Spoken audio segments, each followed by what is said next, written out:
পক্ষে মানুষ না, কারণ ইমানদার না। সে শরীয়তকে প্রাধান্য দিল, তরিকতকে বিশ্বাস করলো না, এবং তরিকতকে প্রাধান্য দিল, হাকিকতকে বিশ্বাস করলো না। হাকিকতকে প্রাধান্য দিল, মারিফত বিশ্বাস করলো না। বিষয়টা এমন না। শরীয়ত, তরিকত, হাকিকত, মারিফত সবটাই আমার রাসূল পাকের পথ, কেউ কাউকে ছাড়া না। আপনার নামাজও করতে হবে, সালাত কায়েম করতে হবে, এবং আল্লাহ রাসূলকে স্মরণে রাখতে হবে, আপনার মানুষ হইতে হবে। আপনি নামাজ পড়লেন কিন্তু আপনার মন মানসিকতা স্থির নাই, ঠিক নাই, এই নামাজ আপনার কাজে দিবে না। আপনি মারিফত করতেছেন, ধ্যান সাধনা করতেছেন, আপনার মনের ভিতরে অন্য কিছু বসে আছে, এতে আপনার ধ্যান সাধনা হবে না। তার জন্য সব কিছুরই প্রয়োজন আছে। যেহেতু আমাকে শরীয়তের ভূমিকা জ্ঞান দিয়েছে বাবা, আমি তো শরীয়তের ভূমিকা গাইতে পারবো না, কারণ আমি ছোট মানুষ। শরীয়ত সম্বন্ধে আমি কি জানি? শরীয়ত কি চারটিখানি কথা? আমার রাসূল পাক সাল্লাল্লাহু আলাইহি ওয়াসাল্লাম 40 বছরে নবুয়তি পেয়েছে। এই 40 বছর পর্যন্ত সে গোপনে গোপনে মানুষের কাছে ধারে ধারে যায় বলছে, আপনারা ইসলামের পথে আসেন, এক আল্লাহকে বিশ্বাস করেন। এই 40 বছর পর আল্লাহ পাক খুশি হইয়া প্রকাশ্য দিল শরীয়ত। শরীয়ত কি সামান্য কথা? শরীয়ত অনেক গুরুত্বপূর্ণ কথা। আমরা শরীয়তকে যেন বাদ না করি, শরীয়তের পক্ষে থেকেই যেন আমরা সব কিছু করি। সেদিক থেকে শরীয়তের ভূমিকা থেকে আমার একটি গান। ধন্যবাদ।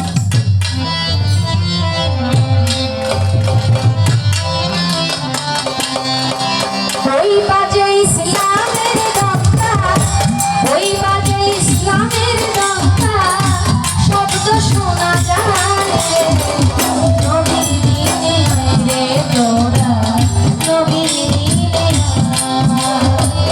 নবীর দিনে রে তোরা, নবীর দিনে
চিনার চেষ্টা করি না।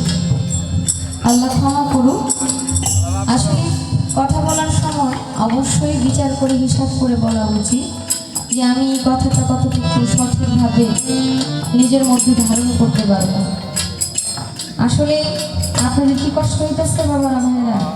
আচ্ছা, যেহেতু পালা গান দিচ্ছে একটু কথা বলতে হবে।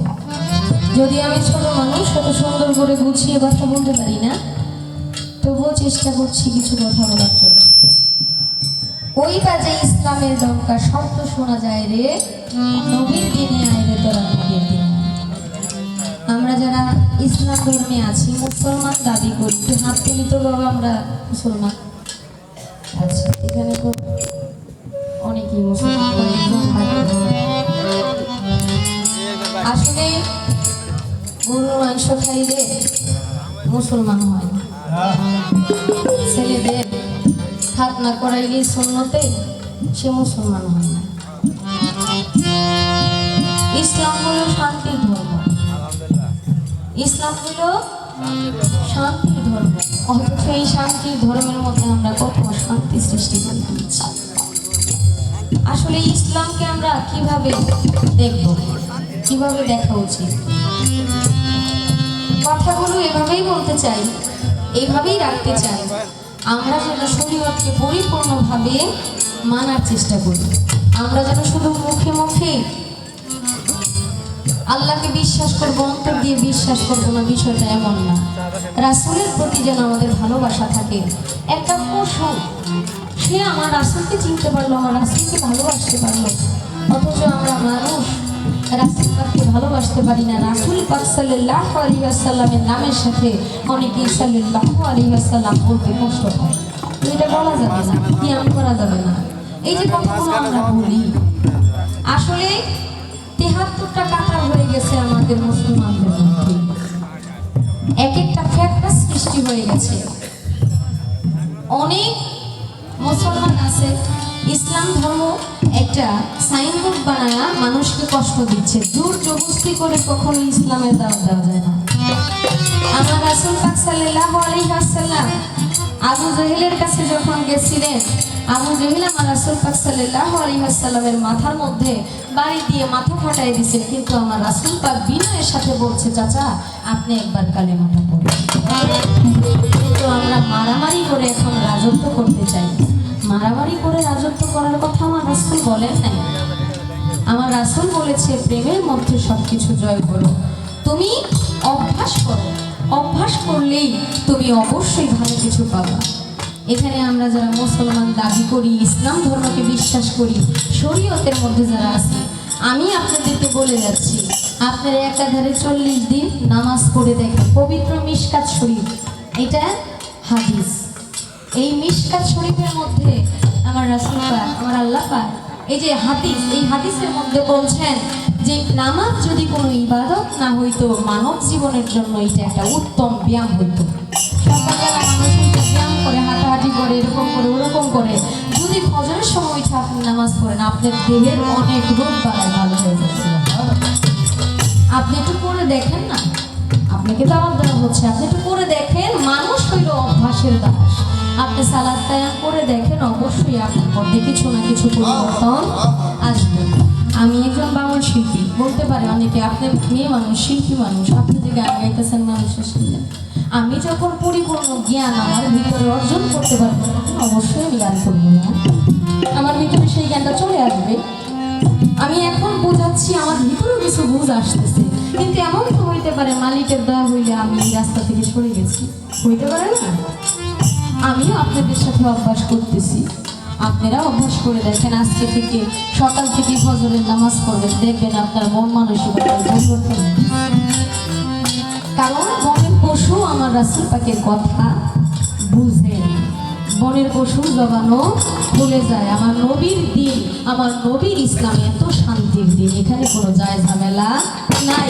আমার রাসূলকে কষ্ট দিলেও আমার রাসূল কাউকে কষ্ট দেয় নাই। সেই নবীর উম্মত আমরা। আমার এত জুতা পিঠা করা দরকার, আমাদের জুতা পিঠা করা দরকার। প্রতি মুহূর্তে মানুষ আমাকে মারা দরকার, কষ্ট দেওয়া দরকার। তাহলে আমি এমন নবীর উম্মত যার চামড়া ফাটায় কষ্ট করছে, সেই নবীর উম্মত হয়ে সুখ আশা করি কেন? ওই আশাটা আমি করি কিভাবে? এই আশা করাটাই তোমার ভুল। আমি কারো উপকার করার পরে প্রতিদিন আশা করাটা তো আমার জন্য বড় বোকামি। এইখানেও তো আমার ভুল। কবিতার গানের ভাষায় কি বললেন?